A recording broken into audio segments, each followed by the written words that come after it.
This video might be uncomfortable for some people to receive, because what I am going to say runs counter to a very strong cultural current right now.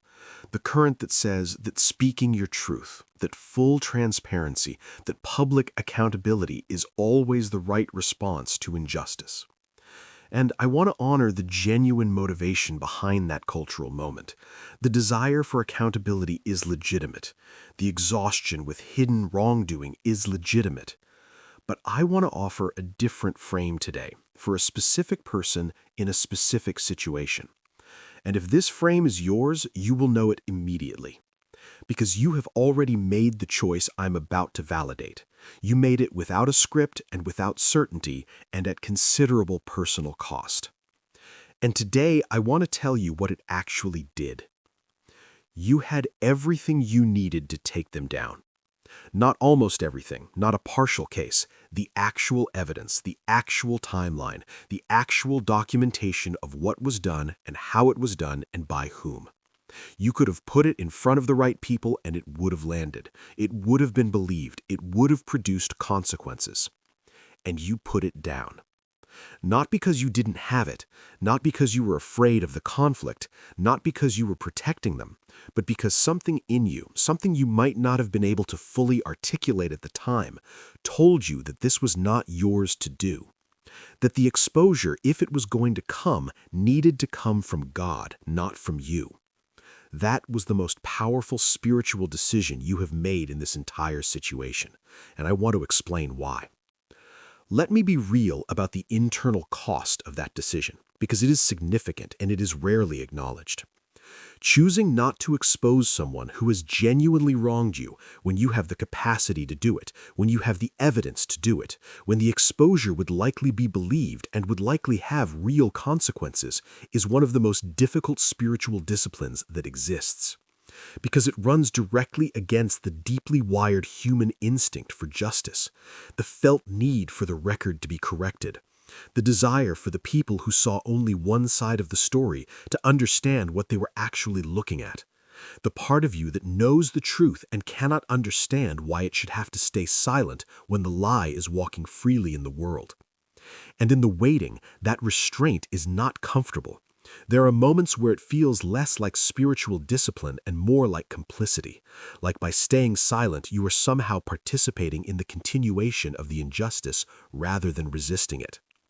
You have probably had moments where you questioned the choice, where you sat with the evidence and thought, why am I protecting someone who never extended this kind of protection to me?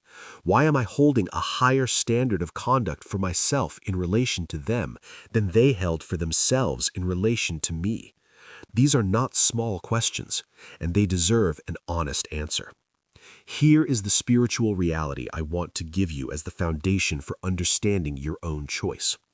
When we expose people in our own strength, from our own pain, motivated even partly by the very understandable desire for vindication, we enter the conflict in a way that places us in the same spiritual space as the one who wronged us. We become temporarily opponents in the same arena. And in that arena, the truth does not always win. Perception wins, narrative wins. Whoever manages the story most effectively wins. And the person who wronged you is almost certainly better practiced at managing a story than you are, because that skill, the ability to construct and maintain a narrative, is likely part of how they operated against you in the first place. This means that your most thorough, most documented, most accurate exposure could still be managed, spun, and survived by the right person with the right skills. And the attempt itself, your effort, your emotional state while making it, the reactions it produces in you gives them material to work with that they would not otherwise have. But when God exposes, there is no spin available. There is no sympathetic reframe. There is no public audience management. What he reveals lands with the weight of truth that does not require your presence or your advocacy or your emotional investment to be received clearly. Your restraint created the conditions for that kind of exposure, uncontaminated, unmixed with your hand in the process. I want to acknowledge the specific loneliness of this position.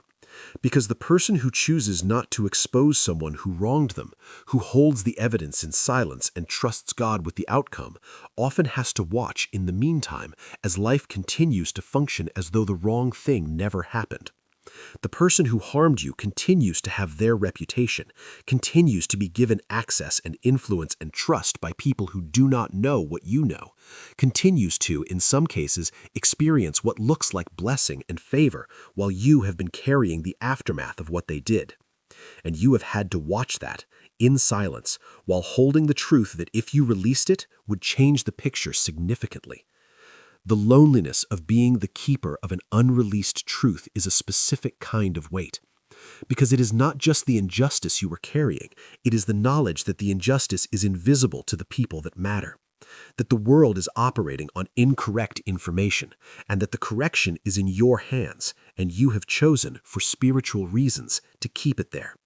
That is an extraordinary trust in God, in divine timing, in the principle that truth has its own momentum and its own timeline and does not ultimately require your orchestration. Extraordinary trust is what you have been exercising. This is what your restraint has produced that nothing else could have produced. First, it has maintained the moral clarity of your position. When God's exposure eventually comes, and it will come, there will be no question about your role in it. There will be no way to cast you as a participant in a grudge campaign or a revenge project. Your hands will be clean. And clean hands, in the context of divine justice, amplify the impact of the vindication significantly.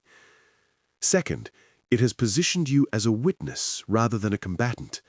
Witnesses have credibility in a way that combatants do not. And when the truth comes to light, the witnesses are the ones whose accounts carry the most weight. Your sustained, documented silence in the face of sustained injustice will speak louder than any evidence you could have presented. Third, and most importantly, it has deepened your relationship with God in a way that nothing else could have produced. The choice to trust God with something you had the capacity to handle yourself is one of the most intimate acts of faith available to a human being. It says, you are real, you are watching, you are just, and you are better at this than I am. That is not a small statement, and God does not receive it as a small statement. The exposure is coming, without your involvement, exactly as God designed it. If you have chosen to let God be the exposer when everything in you wanted to do it yourself, if you are currently holding truth in trust, waiting for God's timing rather than your own, I need you to comment restraint in the comments, because this is one of the hardest postures in all of spiritual warfare, and it deserves to be named and witnessed. Comment restraint, and tell me, how long have you been holding it? How many days or months or years of this specific discipline? I want to know. This community needs to hear the answer, because someone reading the comments right now is in day one of making this decision, and they need to know that there are people who have been holding it for a long time and are still standing. Comment restraint. Subscribe. I will see you in the next video.